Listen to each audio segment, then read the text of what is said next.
Friends, आप सभी को एसएनडी मोटिवेशन चैनल में स्वागत है। मैं आप सभी को दिल से शुक्रिया अदा करता हूं मेरे साथ जुड़े रहने के लिए। यदि आप नए हैं तो मेरे चैनल को सब्सक्राइब कर दीजिए और मेरे साथ जुड़े रहिए। एक गांव में एक बहुत ही भोला भाला आलसी लड़का था। वो कोई काम नहीं करना चाहता था, बस खाना खाता, घूमता और सोते रहता था।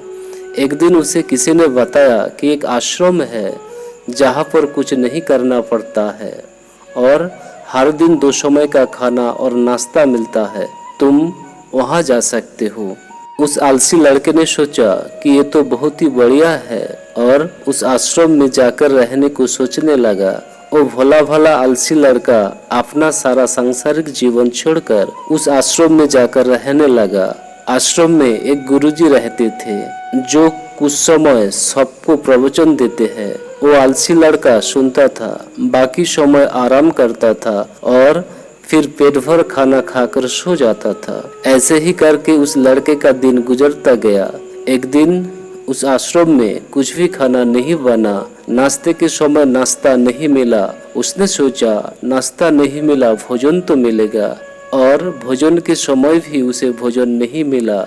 लड़का डरकर गुरुजी के पास गया और उसने पूछा कि गुरुजी, आज भोजन क्यों नहीं बना? गुरुजी ने कहा, बेटा, आज एकादशी है और जितने भी आश्रम के सदस्य हैं उनका उपवास है और तुम्हारा भी आज उपवास है। आज भोजन नहीं बनेगा। वो लड़का आलसी था और उसे भूख भी बहुत लगा था। उसने गुरुजी से बोला कि मैं उपवास नहीं रखूंगा, मुझे भूख लगी है, मैं खाना खाऊंगा। गुरुजी ने बोला, ठीक है, जाओ भंडार से सामान लेकर के जाओ और आश्रम में नहीं, बाहर ले जाकर के बना लो। लेकिन याद रखना, भोजन बनाने के बाद सबसे पहले भूख भगवान को लगाना है और फिर तुम प्रसाद खा लेना।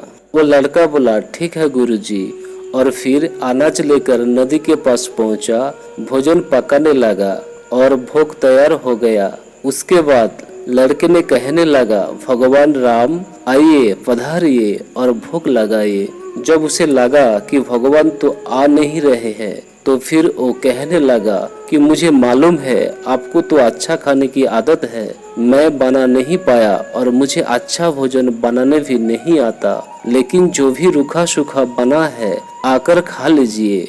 भगवान श्री राम उसकी सरलता पर बहुत ही प्रसन्न हुए और उस लड़के को दर्शन दिए। उसने देखा कि भगवान श्री राम आए हैं और उनके साथ में माता सीता भी आए हुए हैं, लेकिन लड़के ने सिर्फ 2 लोगों के लिए ही भोजन बनाया था, एक अपने लिए और दूसरा भगवान श्री राम के लिए। और अब भगवान के साथ माता सीता भी आई हुई थी, तो उसने उस भोजन को माता सीता और भगवान के सामने ग्रहण करने के लिए रख दिया।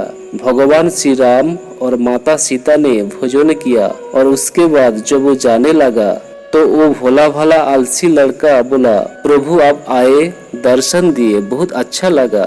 मुझे खाने को कुछ भी नहीं मिला, लेकिन कोई बात नहीं, लेकिन आपसे एक विनती है कि अगली बार जब आप आएंगे तो कितने लोग आएंगे ये बता दीजिए, ताकि मैं उतने लोगों के लिए भोजन बनाकर रखूंगा।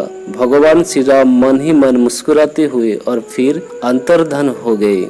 लड़का आश्रम गया, दिन बीतता गया और फिर एकादशी का दिन आया और इस बार उसने 3-4 लोगों के लिए अनाज लेकर के रखा बनाने के लिए। नदी के किनारे पहुंचा और उसने बड़े प्रसन्नता से भोजन बनाया और इंतजार करने लगा कि प्रभु आइए और भोग लगाइए। इस बार लड़का देखता है कि भगवान श्री राम पूरा राम दरबार लेकर के आए हैं। माता सीता, लक्ष्मण, भरत, हनुमान जी और सभी लोग आए हैं।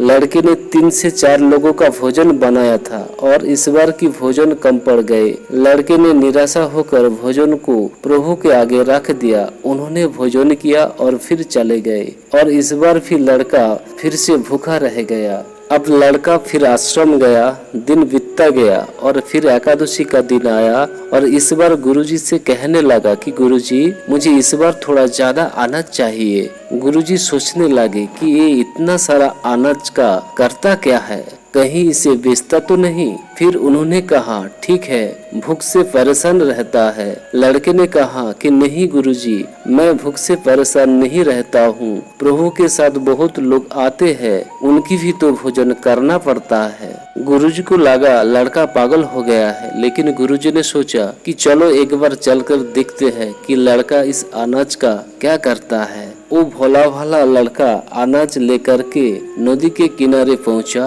और इस बार भोजन बनाया नहीं। उसने सोचा कि प्रभु हर बार ज्यादा लोगों को लेकर के आते हैं, इस बार जितने भी आएंगे खुद बना करके भोग लगाए लेंगे। और फिर प्रेम से प्रभु को बुलाने लगा। गुरुजी ने ये सब छुपकर देख रहा था कि एक भोजन तो नहीं बनाया और फिर प्रभु को बुला रहा है। लेकिन लड़के ने देखा कि इस बार प्रभु के साथ बहुत लोग आए हुए हैं, तो उसने प्रभु के सामने हाथ जोड़ करके कहा कि प्रभु माफ करना, आप बहुत सारे लोग आते हो, मुझे संख्या पता नहीं होती है और फिर हिम्मत भी नहीं होती है कि इतने सारे लोगों के लिए भोजन बनाऊं। आप स्वयं आइए, बनाइए, खाइए और भोग लगाइए। प्रभु श्री राम मुस्कुराते हैं और अपने साथ आए सभी लोगों के साथ मिल कर के भोजन बनाते हैं। गुरुजी ये सब छुप कर के देखते हैं और फिर लड़के के पास आकर के कहने लगा कि तुम ये क्या कर रहे हो। लड़का कहता है कि गुरुजी, आपको दिख नहीं रहा है कि भगवान श्री राम पधार चुके हैं, माता सीता आई हुई है, हनुमान जी आए